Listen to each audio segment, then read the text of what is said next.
TIFU by going to the wrong airport and accidentally becoming an international drug smuggler. Couple years back as well. Cruising at a wholly unnatural speed to Luton Airport didn't feel right. No agitation, no constantly checking the clock and Google Maps, no imaginary thoughts of strangling the taxi driver because he's not driving fast enough. Arriving at the airport 90 minutes before departure time was an alien-like concept. For once, I hadn't left everything to the very last minute. Unfortunately didn't have my Oscar thank you speech prepared, but a ducking momentous occasion to say the absolute least. With more time than Moses in the desert, I expertly chose to pair my lightly spiced pre-rolled hash zubi with an Americana, swiftly followed by hoovering down 2 fags.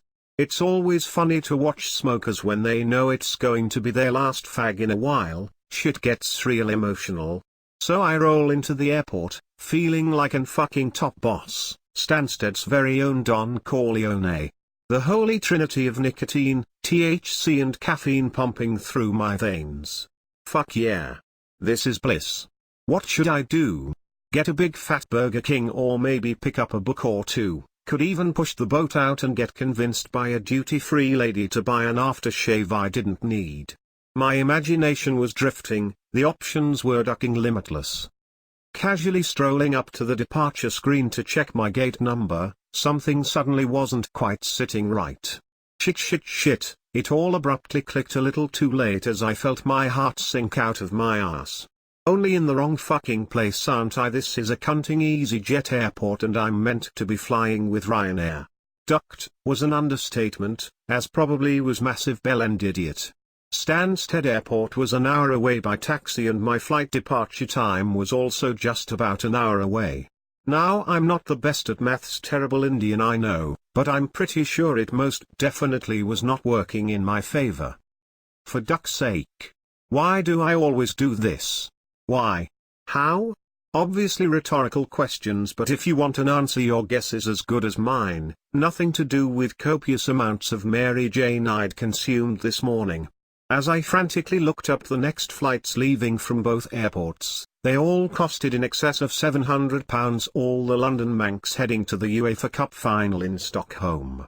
I couldn't really afford that unless I wanted to survive on a nutritious university diet of cornflakes and water for my stay in Scandinavia. Not having many options left, doing like all respectable men do, I resorted to God and said my prayers whilst belting it to the taxi stand.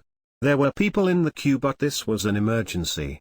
So I flung myself across the back seat of the first taxi and screeched at the poor befuddled man my time-ticking bomb of a predicament. The fellow gives me the most skeptical/horrific look, raises an eyebrow, considers and then says he thinks we can make it in time. Of course he ducking does, he's happy to take my money for a lost cause. What a fucking twat. I was starting to feel the pressure if you couldn't tell. Whatever, at least we were on our way. The next hour consisted of what I was trying to avoid earlier: Google Maps, watch, Google Maps, watch. Is he driving slow on purpose? Why the duck do I always do this shit? All I had to do was check my boarding pass or the confirmation or anything else. What the duck is wrong with my brain? Eventually we get to Stansted 10 minutes before the scheduled flight departure time, shout a thanks at the driver and proceed to sprint top speed into the airport. Never really a wise idea for an unshaven brown man, not least the day after the Manchester terror attacks, but I had no option. Screech around the corner, and our mother duck my worst nightmare. The queue is pretty long and ducking windy. Undeterred, channeling my inner Lewis Hamilton, I slalom past the first bunch of commuters, less elegantly bundle past a couple more people, mumble a few apologies, under a few barriers, around a few others. Only one more row to get through. When from out of nowhere, well, not exactly out of nowhere because he was 6'5" and a beast, he probably needed panoramic mode to take a selfie, this random duck face blocks my path. I step right, he leans right, I go left, he leans left, I try to sell him the dummy but he blocks again. He must have done karate as well.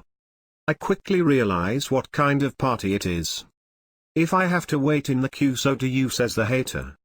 I try to quickly reason my flight's about to depart, please let He cut me off mid-sentence. I don't care, mate. Ducking mother ducker. I think my blood boiling with rage, but there was nothing I could do to get around him and the doubts were starting to creep in. After waiting for the most excruciating minute of my existence behind this dream-sucking moron, an opportunity from the gods miraculously presents itself, as if he was listening to my earlier mentioned prayers. As he looks the other way, I dart for freedom under a newly opened barrier. By the time he sees me and roars his disgust, it's too late. I'm already putting my bag through scanner. So long, sucker. I hope you choke on some of this curry-flavored dust, pal. Checking my pockets whilst walking up to the security guard, I feel something squidgy in my back pocket. Fuck, I immediately know that's my fucking 1/8 of hash. Can't believe I forget to leave it at home. It's too late to throw it on the floor or turn around as the security guard already has his beady eyes locked on me. Mortified by my stupidity, I jitter forward with a little poop in my pants. He seems suspicious. I blame the panic on being late. He looks me up and down and nods to move on. The relief is fucking immense, but suddenly the realization that Stansted is the stupidest airport in the galaxy hits like Tyson in his prime. Commercial shops combined with fucking slow-walking imbeciles everywhere. That's how they control the masses. Fuck you, capitalism. I hate you all. Glance up at a screen and it's 4 minutes to departure time. I put my head down and run as fast as I can, but my saggy jeans start to ride around my thighs. I had sacrificed putting my belt back on for more running time. Another poor life gamble lost. Unrelenting, one hand clutching my waistband, one hand on my pocket to stop everything falling out, I charge like Chucky on a chase. I'm pretty sure my bag smashes into some poor kid's head. I hear some dad's background abuse, but nothing was going to stop me, not even this bloody Stitch. Okay, Duck, I underestimated you, bastard Stitch. Actually have to stop and peel over, only 3 fucking gates away from the promised land. After catching my breath, I muster whatever energy I have left to claw myself to the gate just as they are shutting the barrier exactly on departure time. Woohoo! Who's the granddaddy of leaving things to the last minute? And the best bit of it? I don't have to spend the first 2 days in the ghetto finding some dodgy looky African man to buy some highly dubious quality weed. Sometimes it pays to be a gazer. Actually, all things considered, I must be a bloody genius. TLDR. Went to the wrong airport, made it eventually to the correct one but forgot to take the weed out of my pocket and smuggled it through international customs. TIFU by letting my dad came home to see vomit everywhere and my girlfriend blackout drunk and naked on the floor. My girlfriend, who my dad has never met until now, and I decided it would be a fun to do a Harry Potter drinking game, except we watch all 8 movies, totaling 20 hours. We were drinking spirits with mixers, the first time I've ever drunk spirits. Holy shit, you wouldn't believe how many times people say Harry Potter.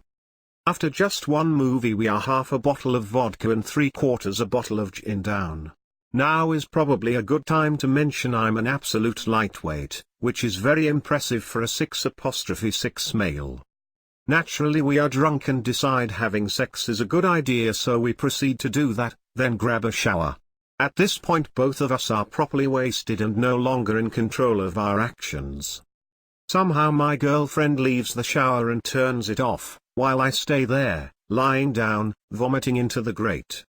After an hour I manage to get up, slouch to my room, vomit some more on the carpet, pass my naked girlfriend on the floor, check her pulse, and finally crash out on my bed. I wake up to my dad opening my window. I've slept for 5 hours at this point. He starts pushing me awake. He simply asks if we are on any other drugs, need an ambulance, etc. He then tells me to make sure my girlfriend is still alive. He leaves and says to call him in 10 minutes. I get up to see my naked girlfriend still lying on the floor, and 3 pools of vomit on the carpet. I wake her up, bring her to my room and lie her down on my bed. After calling and saying she is alive, my dad tells me to clean the place up and call him back. The place is now clean and I'm dreading this call. TLDR. Me and my girlfriend got blackout drunk at my house, vomited everywhere, and my dad's first time meeting her was seeing her fully naked on his floor surrounded by vomit. Update. A few things to clarify: it isn't my house as I mistakenly put it, it's my dad's house that I live in. He was supposed to be staying at his girlfriend's place that night but forgot his laptop and had to come home for it. I am 17 and so is my girlfriend. Another thing to add, I absolutely understand how irresponsible and stupid this was. A mistake like this will not be made again. I will also be insisting to pay for the carpets and whole house to be professionally cleaned. Now to give context to my dad's actions so he doesn't just seem like a loose father who doesn't care, this is highly out of the norm for me. In general I am highly trustworthy, responsible and mature. He knows how much I regret this and that I had already learnt the lesson well and truly. Now, to continue the story. I give him a call, he asks how both me and my girlfriend are. He also asks if my girlfriend will be able to make it home to her parents' house, however it's evident that she cannot. The real juicy part of this is that the next day after all the vomiting, me and her are going to visit my mum and cousins for lunch to introduce each other. Luckily my dad does not feel the need to tell my mum, rather telling us to sober up the best we can and get a good sleep. After a decent night's sleep dad comes back over to find us cleaning the house some more. I introduce him to my GF, once again he is the best father I could ask for, remains chill and most importantly unawkward, even making jokes about the whole situation. We start the 1-hour journey to my mum's, mostly feeling okay, just a little tired and in my case a little sick to the stomach. This journey includes a windy bus ride and a ferry. What more could I ask for to relax my stomach? Now the good news is the lunch went very smoothly. Mum was none the wiser, loves my new girlfriend, and the feelings are mutual. Wow, you made it through the whole video. Thank you for your time. If you enjoyed, feel free to like, comment and subscribe. Have a good day, or evening, or morning, or night, or whatever.